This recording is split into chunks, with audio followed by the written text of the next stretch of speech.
Bueno, pues seguimos con la ronda de tutoriales que estamos haciendo para redes Profibus.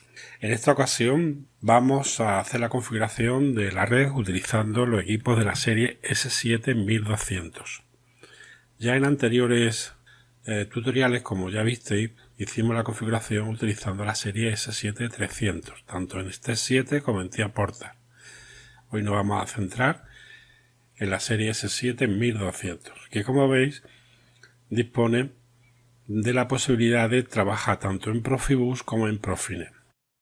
El puerto de comunicaciones que tiene S7 1200 es de tipo Profinet.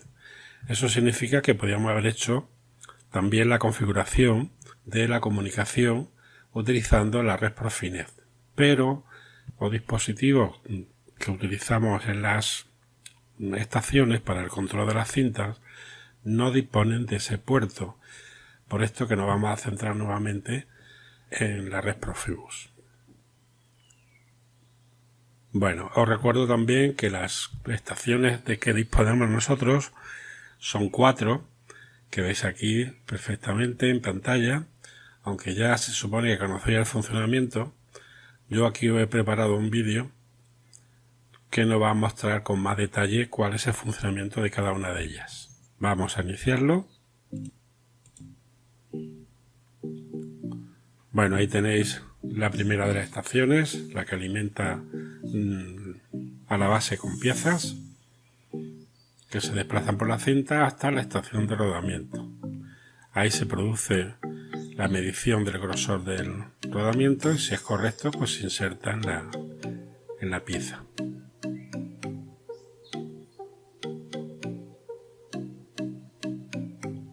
Bien, en la estación de tornillos, observar el detalle de lo que hace la base con la pieza, y es que tiene que hacer varios giros para situar la pieza correctamente para que se pueda insertar el tornillo.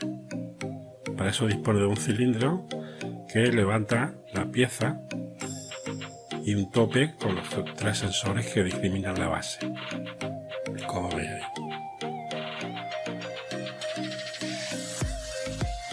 Una vez que se han colocado los 4 tornillos, pues la base se va a desplazar a la siguiente estación, que sería esta del almacén.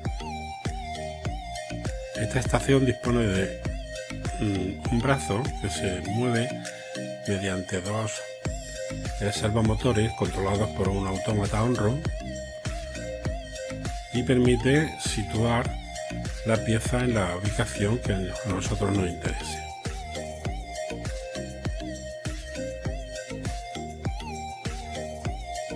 Bueno, espero que con esto tengáis una idea más concreta de lo que hace el sistema, ¿verdad?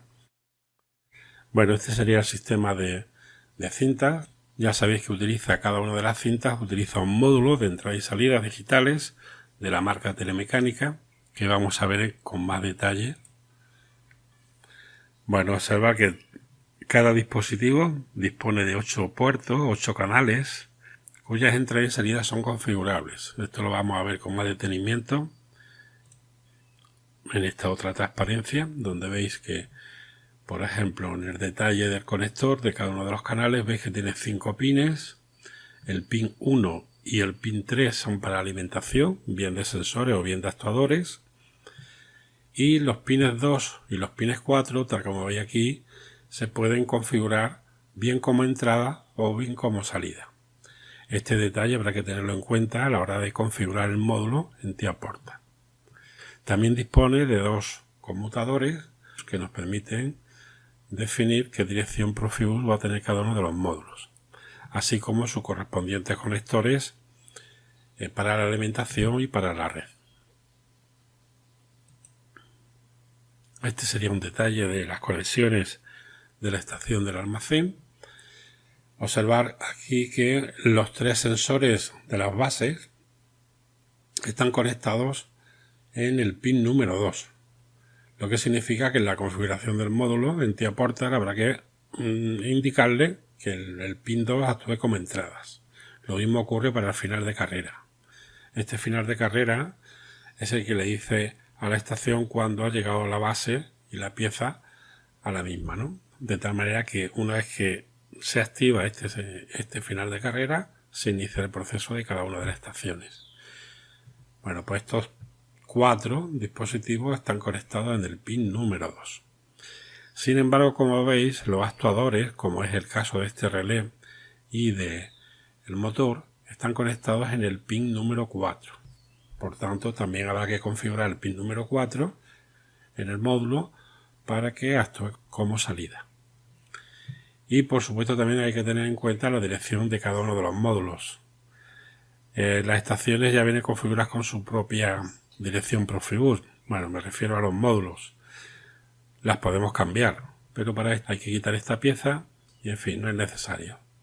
Entonces directamente nos servimos de la información de la estación y asignamos la dirección correspondiente a cada uno de sus módulos. Bueno, aquí tenemos un detalle de lo que sería el 1200 para poder conectarlo a Profibus. El 1200 por sí mismo no dispone de puerto Profibus, de tal manera que habrá que utilizar unos módulos de comunicaciones que se acoplan en la parte izquierda del bastidor de la CPU y concretamente podemos seleccionar cualquiera de estos dos tipos. El primero de ellos, este que estoy marcando aquí, permite que el 1200 sea esclavo dentro de la red, mientras que este otro permite que sea maestro. Bueno, ahí tenéis un detalle de cómo sería la conformación de la red. Como veis, se utiliza una red de tipo bus, donde cada equipo se va enlazando con el cable correspondiente hasta conformar completamente la red. También observar cómo en la estación número 1 el módulo de comunicaciones va a permitir que esta CPU actúe como maestro en la red. El resto de CPU utiliza un módulo 1242.5 que sin embargo hacen que estos equipos sean esclavos. En cuanto a la CPU de la estación número 2, es importante que ésta disponga de una entrada analógica al menos, puesto que tiene que hacer la medición del grosor del rodamiento. El resto de CPU no requieren ninguna entrada analógica ni salida. Esto sería la configuración que vamos a realizar en TiaPortar. Como veis, la CPU 1 es la que actúa como maestra en la red y es la que se va a comunicar con el resto de los esclavos, tanto CPU como los dispositivos de entrada y salida de control de las cintas. Bueno, pues vamos a ver cómo haríamos esto en TiaPortar. Y bueno, ya una vez en TiaPortar, yo ya tengo aquí preparado el proyecto. Como veis, se compone de 4 CPUs ya previamente configuradas, que deberían de quedar algo así como esto. Lo siguiente que deberíamos hacer, una vez que hemos revisado la configuración de cada una de ellas, es acoplarle en el bastidor a cada una de las CPU su correspondiente módulo para Profibus. Esto lo podemos encontrar aquí en el catálogo de hardware en módulos de comunicación. Veis que aquí tenemos una carpeta donde nos aparecen tanto el módulo esclavo como el módulo maestro. Como esta CPU, la número 1, va a ser maestro, pues vamos a acoplarle este módulo y ya de paso le vamos a asignar también su dirección. En este caso le vamos a dejar la misma, la dirección 2. Bueno, esto mismo habría que hacérselo al resto de CPU, con la única salvedad de que en estos otros le vamos a poner el módulo esclavo. Igualmente vamos a configurar también la dirección para que no coincida. Vamos a poner aquí la 3. Lo mismo habrá que hacer para la estación de tornillos.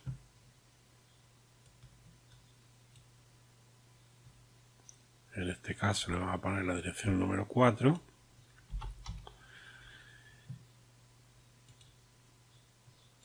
Y para el almacén, pues exactamente igual. Con la dirección número 5.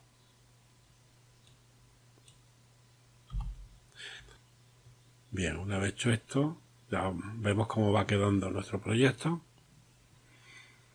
Veis que no está ninguna CPU todavía asignada como esclava al maestro.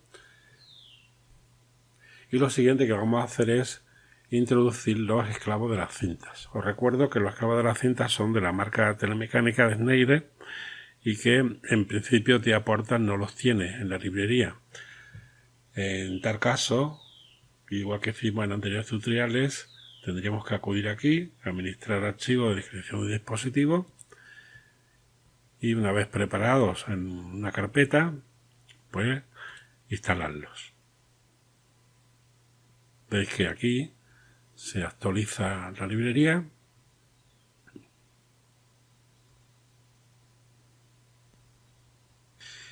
y una vez que tenemos esto, ya vemos como aquí en la carpeta de otros dispositivos de campo ya nos deben de aparecer los módulos correspondientes. En principio, como veis, hay dos. Uno es porque es de metal, que sería este, y otro es de plástico. Nosotros el que tenemos es el de metal. Por tanto, vamos a incluir 4 de ellos.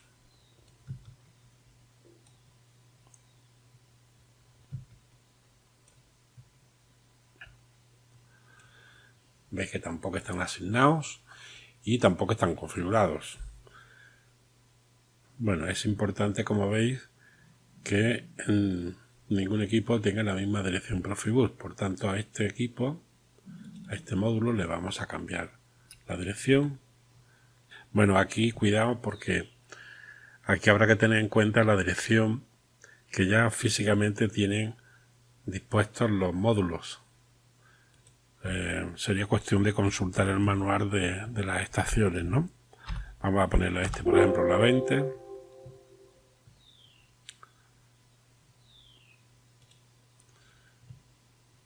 A este otro le vamos a poner la 22. A este le vamos a poner la 12. Y a este le vamos a poner la 19. Bueno, pues ya tendríamos configurado las direcciones de red. Bueno, lo siguiente que deberíamos de hacer es configurar cada uno de los módulos de las cintas. Vamos a empezar por este. Os recuerdo que hay que definir en este bastidor qué módulo concretamente tenemos. Para esto os recuerdo que en esta ventanita, alguna vez se la cierra, hay que indicar primeramente el modelo que tenemos y os recuerdo que los sensores en cada módulo iban conectados en el pin 2, por tanto tendremos que seleccionar esta opción de aquí. Pin 2 como entrada y los pin 4 como salida. No obstante, todavía nos queda algo más que hacer, que es esto que vamos a ver ahora. Tendríamos que pinchar aquí. Y entonces aquí, en principio, veis que los pin 4 están configurados como entradas normalmente abiertas. Bueno, pues aquí habrá que decirle que el pin 4 sean salidas.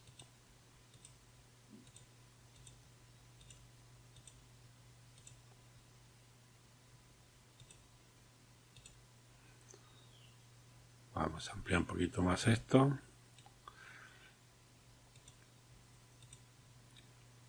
Y también habrá que indicarle que los pines número 2 actúen como entradas normalmente abiertas.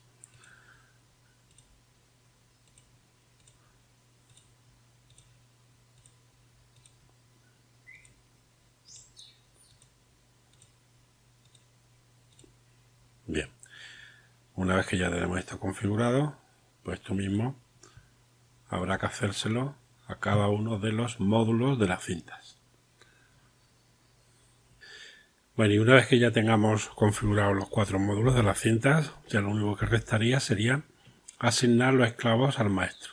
Para hacer esto, pues lo vamos a hacer directamente desde aquí, arrastrando con el cursor desde un puerto a otro, y de esta manera ya quedaría asignado el primer módulo de la cinta 1 como esclavo al maestro. Lo mismo vamos a hacer con los otros.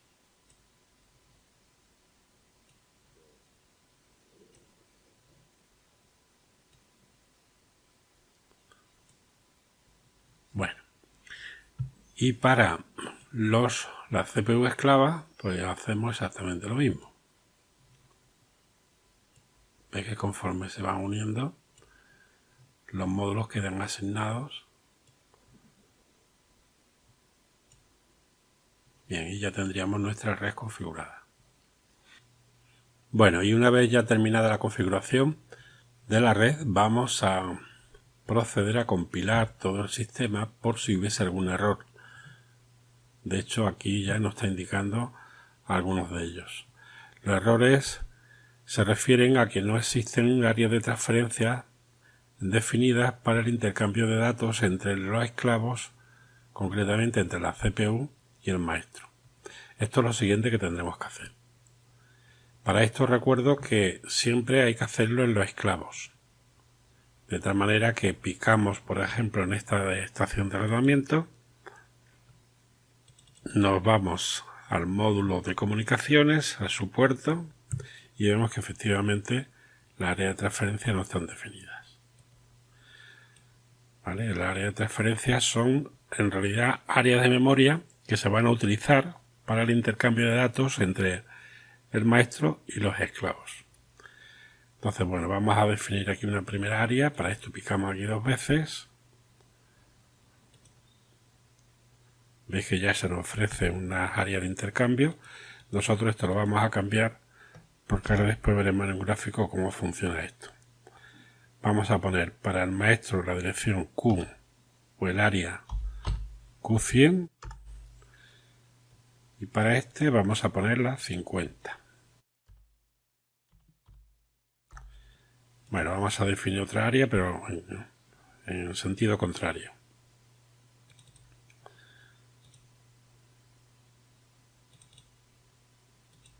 Aquí vamos a poner, en vez de esto, en este sentido, lo vamos a poner en este.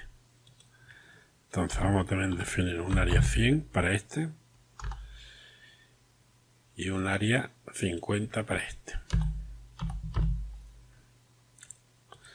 Bueno, como veis, estas áreas están definidas como byte.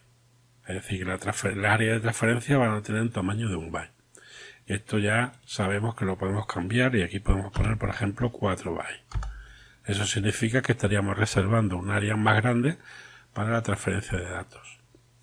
Nosotros lo vamos a dejar con un byte para ver el ejemplo que vamos a ver ahora después. También podríamos haber definido palabras, ¿eh? Bueno. Esto, para entenderlo mejor, lo vamos a ver con un ejemplo. Bueno, en este gráfico que he preparado, lo que se trata de explicar cómo funciona el intercambio de datos. Como veis, aquí tenemos lo que sería la configuración de la estación de rodamiento de la CPU número 2, al que le hemos asignado anteriormente como maestro a la CPU 1. ¿De acuerdo? Y hemos definido, como habéis visto anteriormente, estas áreas. Bueno, ¿cómo funciona en realidad esto? Pues vamos a ver en esta parte derecha cómo sería esto. IB100 sería el área de entrada de datos que hemos reservado para el intercambio de datos con la CPU 2. Es decir, IB100 será el área por donde vamos a recibir los datos procedentes de la CPU número 2. Y esta, a su vez, los datos que escribamos en el área QB50 lo va a trasladar Profibus hacia el área IB100 de la CPU número 1, que es el maestro. Si queremos comunicarnos en ambos sentidos, pues para esto tenemos el área de salidas QB100 del maestro. Todo lo que aquí escribamos, utilizando por ejemplo una orden de transferencia como un move, se trasladará vía Profibus al área de entradas IB50 de la CPU número 2. Por tanto, de esta manera se puede hacer una comunicación en ambas direcciones. Os recuerdo que en Profibus no podemos transferir vía bit, hay que hacerlo como mínimo con un tamaño de un byte. Cosa diferente es la comunicación que se realiza entre el maestro y los clavos pasivos correspondientes a los módulos de entrada y salida de las cintas. Yo ya tengo aquí configurado cada uno de los módulos y él por defecto ha asignado estas direcciones de entrada y salida para el esclavo número 1, que corresponde a la cinta 1. Y esta sería las direcciones físicas de entrada y salida del esclavo 2, que corresponde a la cinta número 2. En este caso no hay que utilizar área de transferencia, puesto que las direcciones físicas de la entrada y de las salidas de cada uno de los módulos le corresponden como propias a la CPU maestro. Por tanto, aquí vemos como, por ejemplo, si la CPU número 1 tiene que leer datos procedentes de las entradas del módulo de la cinta 1, pues esos datos los tendríamos, según el direccionamiento que aquí hemos visto, en el BY y B2. Es decir, las entradas físicas de este módulo serían desde la I20 hasta la I27. Y lo mismo ocurre con las salidas.